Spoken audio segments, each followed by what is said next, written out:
You're on a path in the woods. You're here to slay her.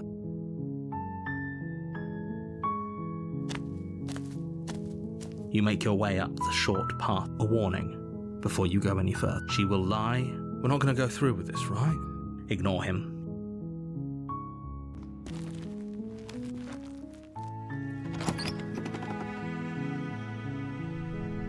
The interior of the cabin is almost entirely bare. The blade is your implement.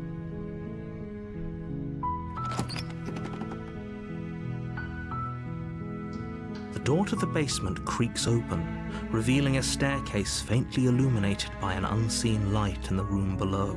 Her voice softly carries up the stairs. Hello? Is someone there? It's hypnotizing. Don't let it fool you. How many times do I have to tell you how dangerous letting her out of here would be before it finally sinks in? Wait, really? You're here to rescue me? I was starting to think I'd be stuck down here forever. Come downstairs.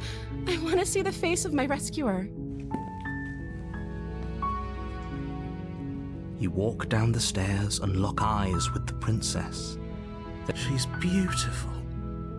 How could someone like this be a threat to anyone? I am begging you to stay focused. Hi. I can't believe you're here. I've been waiting for something like this to happen forever. I hope you brought something to deal with these chains. Don't do it.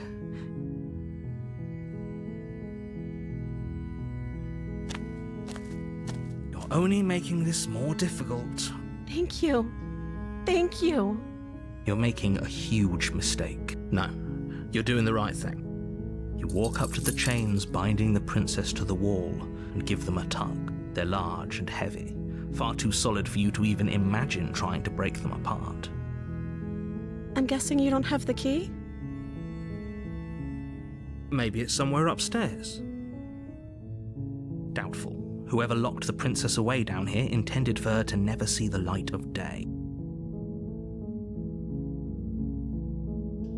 Maybe there's some way to break the chains? Or if that doesn't work, I guess we can always cut me out of them. She offers the suggestion with almost complete nonchalance. If we were stuck down here long enough, I'm sure we'd be nonchalant.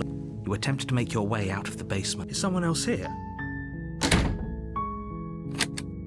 Your shouts and pleas are met with silence. I'll repeat myself once again. You try the door, but it's locked from the outside. You make your way to the bottom of the stairs. Easier for whom? Easier for everyone. Look at the mess you're in. I heard the door slam. They locked you down here too, didn't they? There's a slight panic rising in the princess's voice. If I could just get out of these chains, I know we could force our way out of here together. She barely hesitates before raising her arm to her mouth, her teeth tearing through her limb with the determination of a trapped wolf. As she rips her flesh from her bone, a sound. It's the blade from upstairs. Or we could use it to free her. You won't like what happens if you do that. Fine. Against your better judgment, you place the blade against the ragged, self-inflicted wound on the princess's arm. You cut into her flesh. The blade is sharp, and it takes little effort to crack through the bone of her arm. Her limb falls to the ground. She didn't so much as utter a sound through the whole ordeal. No, she didn't. She smiles softly as her gaze meets yours. How is she still smiling after everything? Thank you. Now let's get out of here. No, we won't have any of that. The stakes are as the princess approaches the bottom stair. Wait, this isn't fair. Watch me. What are you doing? Stop that. Something's come over you, hasn't it? You know you don't have to do this, right? Your body lunges forward, the blade held low, ready to sink in. But the princess dodges, stumbling back against the wall before the blade has a chance to connect. Stop it. Stop trying to resist me. The blade! Move the blade! As your body remains frozen in stubborn resistance. We both know this isn't you. She nervously reaches towards you and takes the blade from your infuriatingly rigid hands. What? I'm sorry. I'll try to be quick. She plunges it into your chest, tearing through flesh and sinew. Oh no! I'm so sorry. Stay strong. For her sake. Whatever. She sinks. I'm sorry. She doesn't know how to use a knife, does she? Apparently not. So it doesn't. I'm so sorry. With one last thrust of the knife, your legs give out beneath you. It can't just end like this, right? Oh, that's rich coming from you. Everything goes dark, and you die. You're on a path in the woods, and at the end of that path is a cabin. You're here to slay her.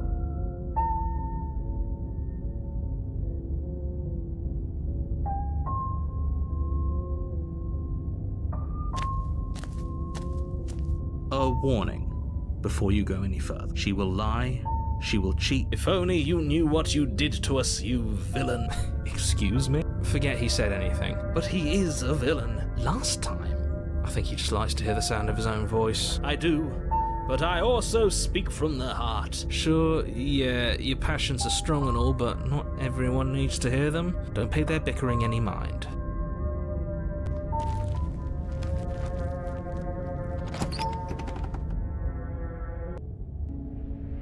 The interior of the cabin is clean and elegant.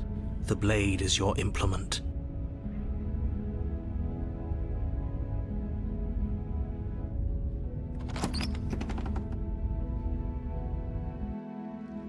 The door to the basement creaks open, but it's still a stone basement. A soft voice carries up the stairs. Hello?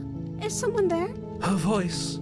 It's somehow even more beautiful than last time. Okay, I'm with you that we should be doing whatever we can to save her, but we don't even know the princess. We can still... Yes, for everyone's sake, you're not in love. Just remember, you walk down the stairs and lock eyes with the princess. My love, we're here to rescue you from your unjust and foul imprisonment. You know she can't hear you. She may not be able to hear my words, but surely she can hear my spirit. Oh, your spirit's plenty loud, all right. It's you, my dashing hero. I was so worried you wouldn't come back. Did you hear that? She said we're dashing. And she called us a hero. Flattery really goes a long way with the two of you, doesn't it? Waiting for you to come back. That's right, villain. Well, she killed us. Only because he made us try and kill her. And you've died before. We damned a whole world. Nothing resets. You're just somewhere else.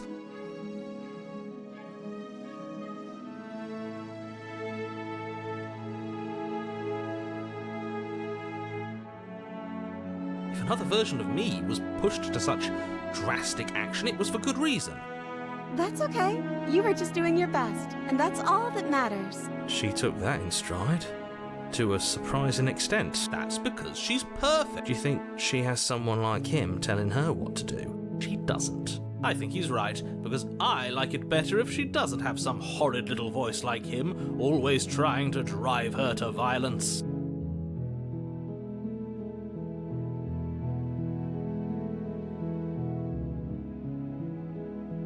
Rescue her? What are you talking about? Don't you see how dainty her hands are? No, she's a prisoner here. You can't just slip her hand through the chain. If her hand could just slip out of the chains, why hasn't she done it already? Because we've yet to present her with her freedom. I'm not sure I follow. Would you rather believe me, a passionate heart guided by love and my own good nature? I think I'd rather believe in facts. Ah, so you're one of those empiricists. One of us has to be. Then let me show you a brand new truth. No, I can't let you do that. If you're what? Take over our body and force us to try and kill her? I would if you had a weapon. Not on my watch, villain. You wouldn't. I would. I'd listen to him if I were you. He has a lot of strong feelings. You approach the princess and gingerly slide her hand from her binding. I can't believe it. But I guess I have to. I told you. There's no life more worth living than that of a true believer. I'm free, and you're not trying to kill me this time. Thank you. Thank you so much. The princess jumps up and smothers you in a joyful embrace. Ugh, if only you had a weapon. Luckily for Mr. Romance, we don't have a weapon. Who needs a weapon when we have the power of love on our side? What do we do now? Let me guess. End the world? Spoken with the rank cynicism of someone who has never felt love in his heart. I don't actually know. Nobody's ever asked me what I wanted before. She doesn't even know what she wants. You may have had her all wrong.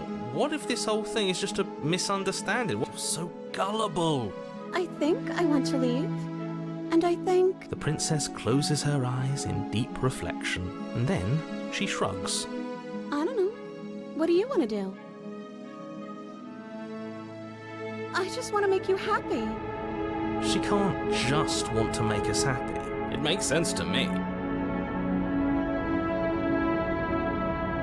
I just want to make you happy. Is she broken? What's going on? What's going on is she's lying to you, only she isn't a good liar. I just want to make you happy. This isn't right. I don't know what's going on, but this isn't right. I fail to see the problem here. She's just sweet on us.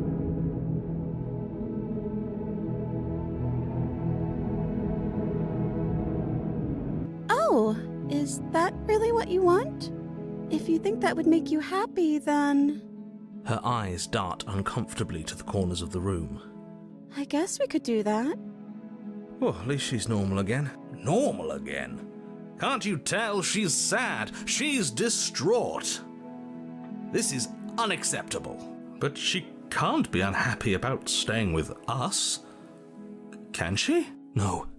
It has to be him. It has to be this place. If we just made these walls more fitting for a princess, if we just say the right things, if we just showed her the contents of our heart, she'd be happy here. As the voice thinks its thought, your hands raise, fingers pointing towards your chest, and then... What? No, you absolutely do not do that. Oh, but I do. What? What is he doing? We can't see unless you tell us. Are you sure you want to know?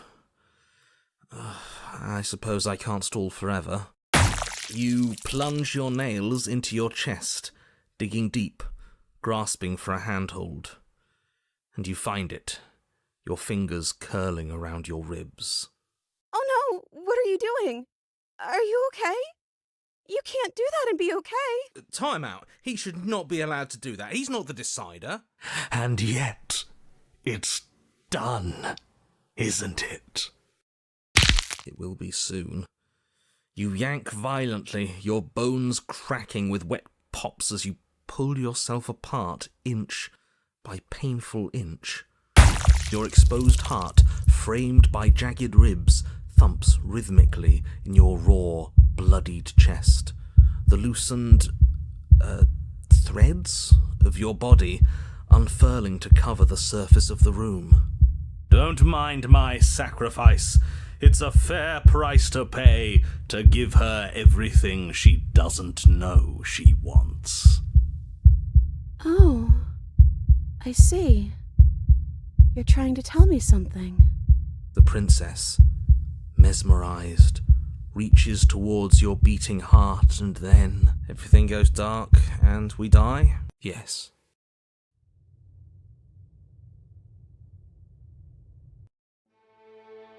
You're on a path in the wood. Mate, we're clearly already in the cabin. Excuse me? You're clearly... Oh. Huh. So you are. How do you know about the cabin? I didn't get to the cabin part of my opening monologue yet. We've been here before. Well, not here, but I'm sure you know what I'm talking about. You knew about the loop-in last time. Not that he was eager to divulge that. And right on cue, here's the new guy. Welcome! I can't say I'm happy to be here. This is a bad place. All stale and wrong. Can't you feel it? Okay, yes, I get it. You've been here before. That's terrible. You know that, right? Because the only reason you would have been here before is if you failed in whatever world you'd come from. Meaning you doomed an entire other reality. But I'm sure since you're so well-travelled, you know that, yes? We know that you keep telling us that, but we've never seen a world end. As far as I'm concerned, that whole conversation is just noise. And I'm stuck on a better question. Where's the other one? The other one? Yeah, a certain lovesick fool has been suspiciously quiet. One might even say, absent. Oh, you're right. It's a little quiet here, isn't it? Maybe that's one of the rules. Maybe only one bonus voice is allowed to be here at a time. Bonus voice? I'm just as important as you are. I'm not saying it's a bad thing. All I'm saying is that it's my third time here and it's your first. You're not unwelcome, but from my perspective, you're definitely bonus. I'm going to describe the room now. The interior of the cabin is vast and regal. High arched windows line the walls, their multicoloured glass casting kaleidoscopic patterns across the stone floor. An iron chandelier hangs from the vaulted ceiling, its many candles lit with flickering light, vaguely illuminating the massive room. This is a house fit for royalty. Before you, there isn't a blade, is there? That's not good.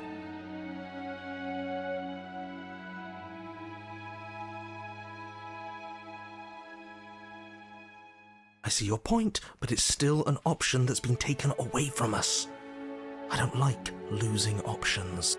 Yes, and it's an important one. It's your implement. You're going to need it if you want to do this right.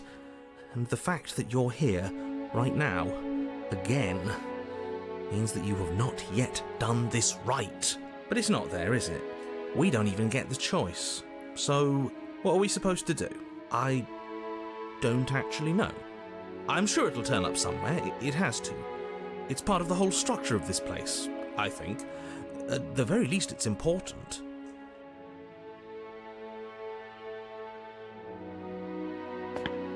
As you foolishly turn to leave the cabin and abandon the world to its ruination, you're... Oh, isn't that convenient? As you turn around, you're faced with a solid wall. There isn't a way out. It would appear that you're stuck here until you find a resolution to our princess problem. Yes, it's very convenient, isn't it? I assure you, I'm just as surprised as you are. Can't you hear the relief in my voice? I wouldn't be relieved if I was the one who set this up. I would have known you were stuck here from the beginning. Look, it doesn't matter who put that wall there, because it's there. The only thing for you to do now is find the princess and, ideally, find your weapon while you're at it. With nowhere to go but forward, you turn back around, leaving the non-existent exit behind you.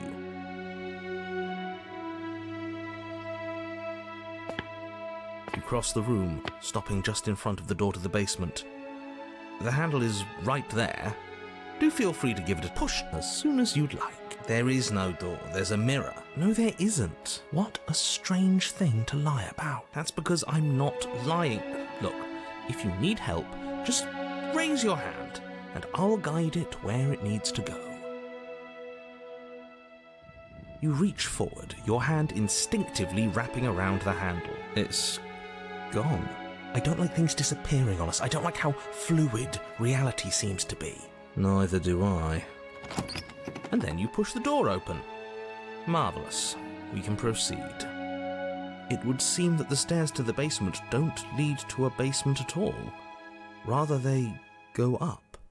They're draped in fine carpet, too, one that feels pleasantly soft against your feet. If the princess lives here, slaying her would probably... no, that doesn't work here at all. This place is nice. It's fancy, even.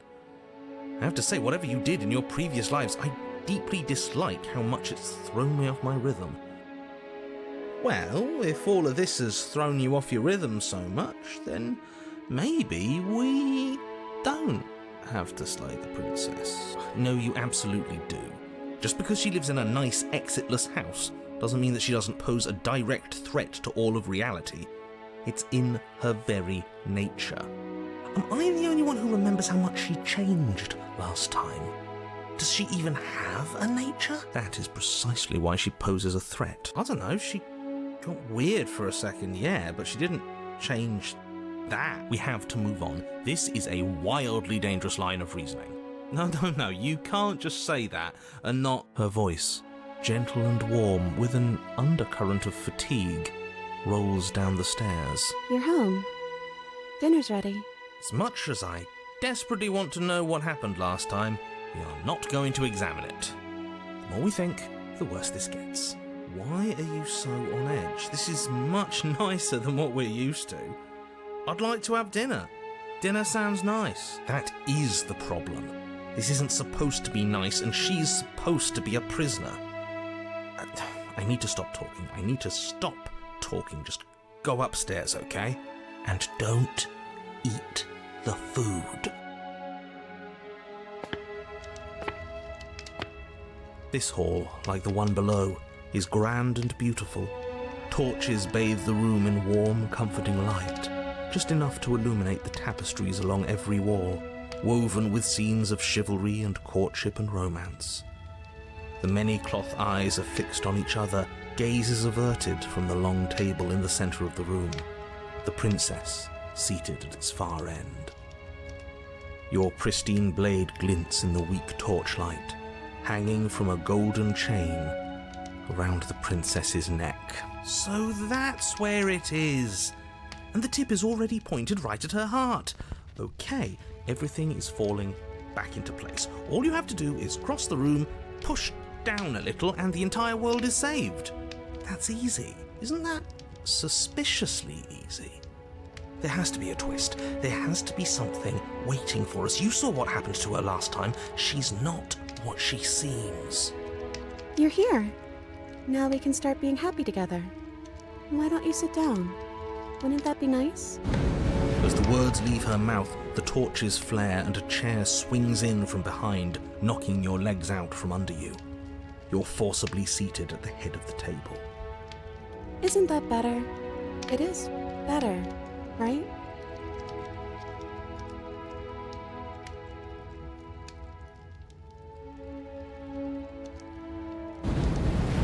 But as you attempt to get up, the torches flare and shadowed hands pin your wrists to the arms of your too comfortable seat. There will be no getting up. There will be no attempts to slay her, at least not for now.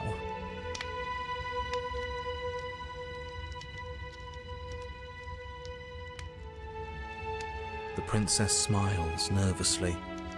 Oh, yeah, don't worry about it. That's just how it works here. We don't have to go anywhere anymore. We have everything we need. He just wants us to be happy.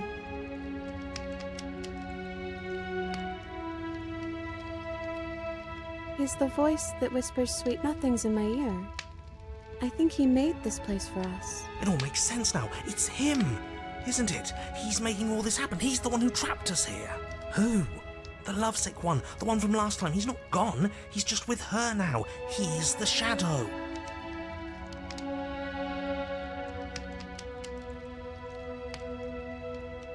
Smitten? The torches flare and the shadow grows for a moment, but you don't receive a response. No, I saw him smile. That's him. Regardless, it would seem that he, if there is a he, isn't something you can talk to. He says his words are just for me, but he wants me to ask. Isn't this enough? Isn't this what you wanted him to do? He says he's tired. I don't think he'll answer anything else you have to say.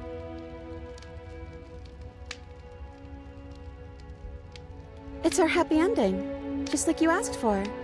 It's everything we're supposed to have ever wanted. Oh, right, dinner. I totally forgotten about it. Flames burn bright and a shadow dives across the table. In its wake, it leaves a feast. Go ahead and dig in. I'm sure you're hungry. Remember what I said. But it looks so amazing, and after everything we've been through, we could really use a break. Are you sure we need to be so concerned? I'm not sure about anything, and that's the problem. For what it's worth, I generally don't think one should trust strange food that magically appears on a table. But nothing here is exactly what I expected it to be, so make of that what you will. You begin to feast, and the princess follows suit, her soft smile never fading. The food is more exquisite than you ever could have imagined. You sample countless otherworldly dishes, sauces and bread and hearty stews whose tastes dance across your tongue. You tear at hunks of meat practically melting from the bone, juicy and tender and bursting with flavors you could scarcely begin to describe. Your cup fills itself again and again with a flowery nectar so sweet it tastes like glimmering jewels. This really is perfect, isn't it? It is the best meal you've ever had. But then it's over, and you're just as hungry as when you began. Wasn't that perfect? We should do it again. The shadow washes across the table, clearing and replating. The feast is once again laid before you. The food is good. Again, you tear into golden crispy flesh, dab at the slurry of aromatic sauces on your plate with thick-crusted bread, sip your goblet of sparkling gems. But you have done this already. And then it's over. And you're just as hungry as when you began. You're still hungry too, right? I know this wasn't as good as it was last time, but we just have to do it again. That's all. It'll be perfect if we just do it again. So the shadow sweeps over the table, clearing the old and laying out the new. And so you do it again. The meat is fine, the bread is fine. You sample the side dishes and they're fine too. You finish your goblet, the liquid within no longer glimmering on your palate, instead leaving your mouth coated in a tacky film. You put it down and it fills again. You do not drink more. So we had a mediocre meal. It's not a big deal. That's the trap. It wasn't mediocre at first. It's trending down. We're just getting a little sick of it. So what? We just have to try something new. I'm sure we won't be stuck eating the same meal forever. Regardless of quality, it's over again, and you're just as hungry as when you began. Again. No, something was wrong that time. But maybe I was just tasting it wrong. It looks just as good as it did the first time. It shouldn't taste like this. Again, the shadow replaces your feast. And again you eat. The meat is greasy. The bread is tough, its crust hurting your jaw as you chew. The grey vegetables are barely worth the effort of picking through. You don't even touch the goblet, its sickly sweet aroma utterly unappealing. I'm so tired of eating. At least you still have the memory of how good it was the first time, right? I'm so tired of this. As the words leave her mouth, one of the torches on the wall sputters and then goes out entirely. What just happened? Did I do something wrong? A light went out. Maybe a coincidence, but maybe not. And if they all go out, there won't be any shadows left to hold us. Won't there be more shadow? No, just darkness without a shape. And then it won't be able to hold you any longer. You'll be able to do what you're supposed to. As if in response to the dousing of their brother, the other 3 torches blaze brighter, their flames licking at the walls. Their shadows deepen, dancing angrily across the stone.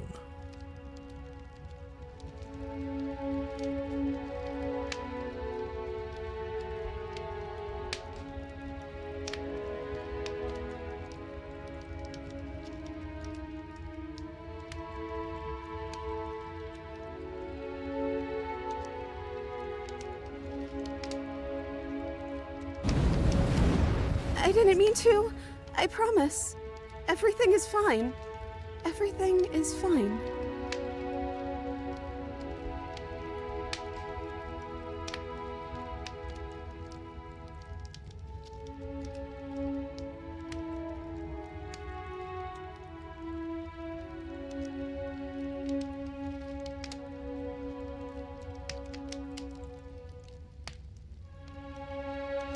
Like we've been given everything someone else has told us we wanted. But it isn't what we want. As the words leave the princess's mouth, another torch goes out. Again, the remaining flames burn brighter, and the shadow dances faster. I'm happy. I promise. We're both so happy here. You don't have to be upset. This is awful. I think we all know that we're not happy. We just have to admit it to ourselves.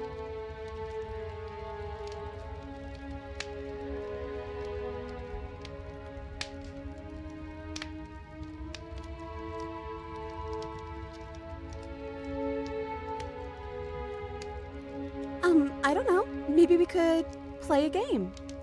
Yeah, that's exactly what we should do.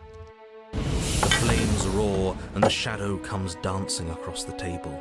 It leaves behind an intricate game, its pieces elegant and beautiful and enticing, its simple rules already apparent, even with little explanation. We can probably work together to figure this out as we go. That sounds like a lot of fun, right? Yet another waste of time. Why all the distractions? What are we being distracted from? That's the real game. I feel like I'm 2 steps behind. You're overthinking it, mate. I feel like this is just something to do. We might as well try to have some fun. You and the princess do indeed figure it out as you go. And what a game it is. The tension between turns, the triumphant highs of moves well placed, and the tragic lows of miscalculations and careless plays. The warmth of trust and the cool texture of deception. And then, the climax, as she places her final piece. Oh, I think we got the rules wrong. And so you start over. Time passes. You play the game. You win. Hey! Oh yeah, look at that. Oh, you won. I guess we can play again. Time passes. You play the game. She wins. Oh, I won. I guess we can play again. There is a long pause, and the board does not reset. This isn't fun anymore, is it? It's never going to stay fun. You don't need me to tell you that it isn't. Oh. The princess visibly panics as another torch sputters. Wait. Maybe this is just too easy. Maybe if we added more rules and pieces, it would be fun again. Yeah. The game's just a little simple. We can make it fun again. The shadow descends on the board once again. More pieces are added, their shapes more intricate, their purposes less immediately clear, and the two of you set about discovering the complexities of the game anew. And so you do, and it is fun again. In fact, it's almost as fun as the first time you played, and the sputtering torch roars back to life. But then you get used to the additions, and the feeling starts to fade. A creeping numbness settling in over the board. More pieces are added. The feelings flare. The feelings fade. The princess suggests new rules. A glimmer of what could have been excitement flits through your mind, quickly vanishing as the game progresses. Your pieces advance in an ever-increasing slog to their destination. Winning and losing become nothing but ends, and even the end becomes nothing as you roll over into a new game, the board resetting as many times as you can finish, till finally... I'm out of ideas. I'm actually out of ideas this time. I don't think I can play anymore. The third torch sputters out. The princess's shadow dances furiously against the far wall. There's just one left. What's going to happen when it goes out?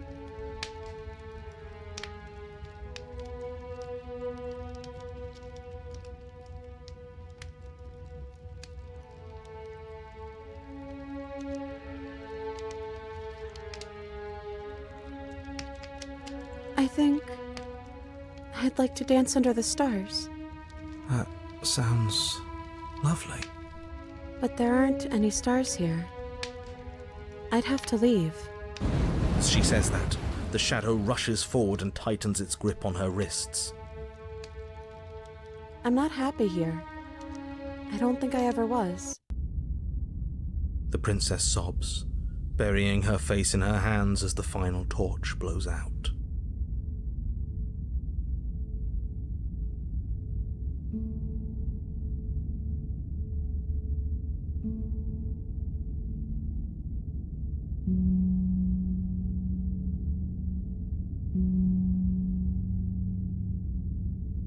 She raises her head, mascara trailing down her cheeks.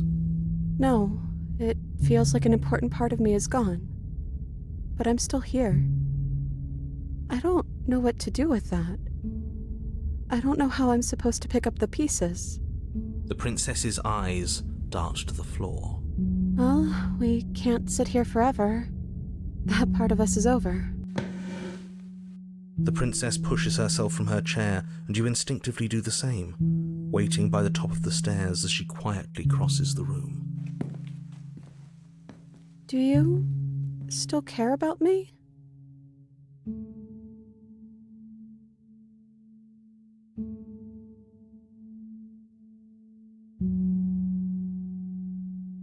Oh, I wasn't expecting you to say that. I still care about you, too, so maybe this wasn't all bad. But I don't think this place is for us anymore. I think we need to go.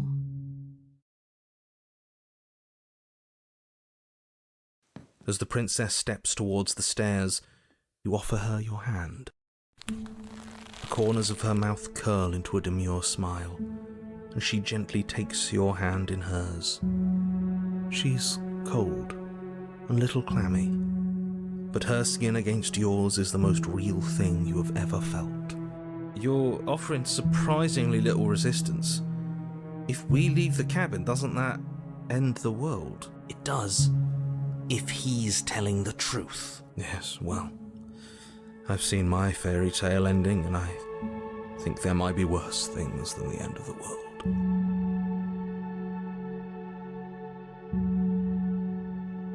Really was just all meaningless blather then, wasn't it? Think what you will. I'm done fighting.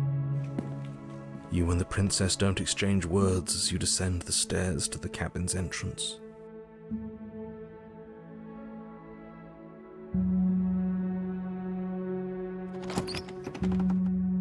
And then the two of you step out into the world. I think this is the end of me, even if it's not the end of you. I hope this was worth it. Genuinely, I do. He's really gone, isn't he? Yeah. There's an itching in the back of my head that feels like it's finally been scratched. No more shadowy figures yanking at our strings. No more strings. I guess we're free. The stars are so beautiful.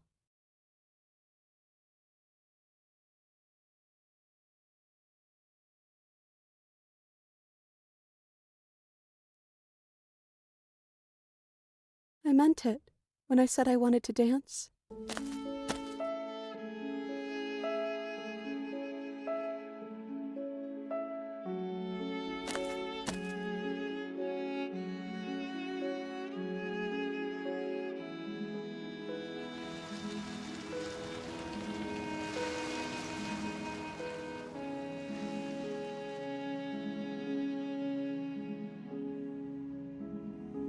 Thank you for taking me here.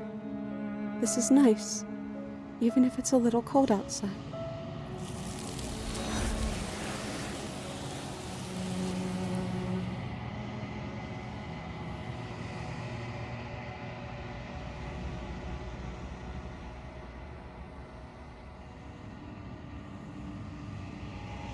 She's gone.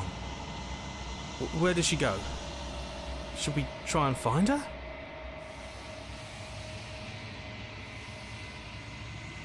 And is that a mirror? Why is it here? Why now?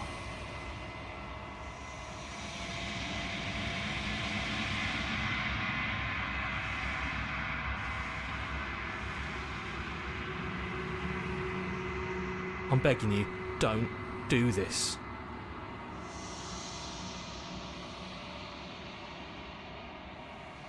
This doesn't feel right. It feels different. Final. It's calling us. And not in a good way.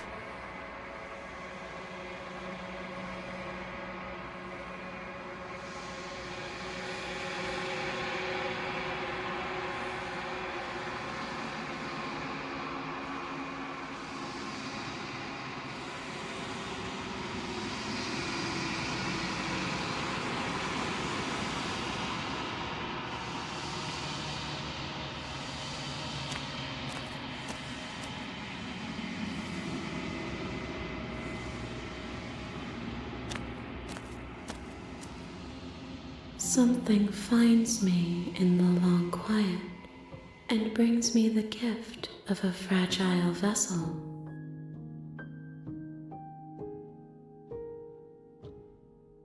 Yes, nerves and fibers to feel the worlds beyond, perspectives to make my own. This one is a songbird in a cage of gilded shadows. She will make for an honest heart. Do not mourn her. She has finally learned to sing for herself.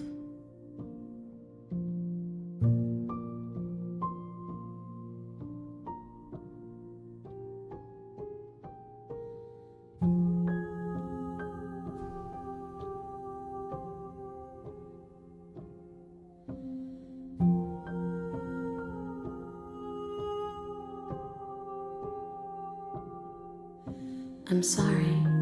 There are some changes that can never be undone. I promise that it doesn't hurt.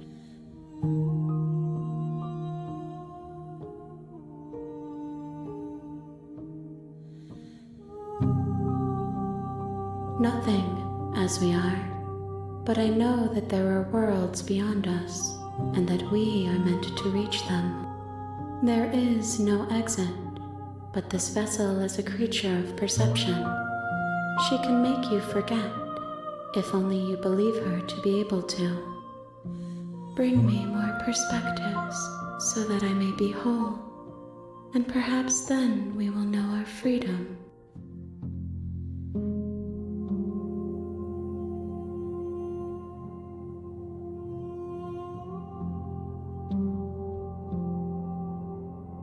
She asks that I tell you to remember her. You won't.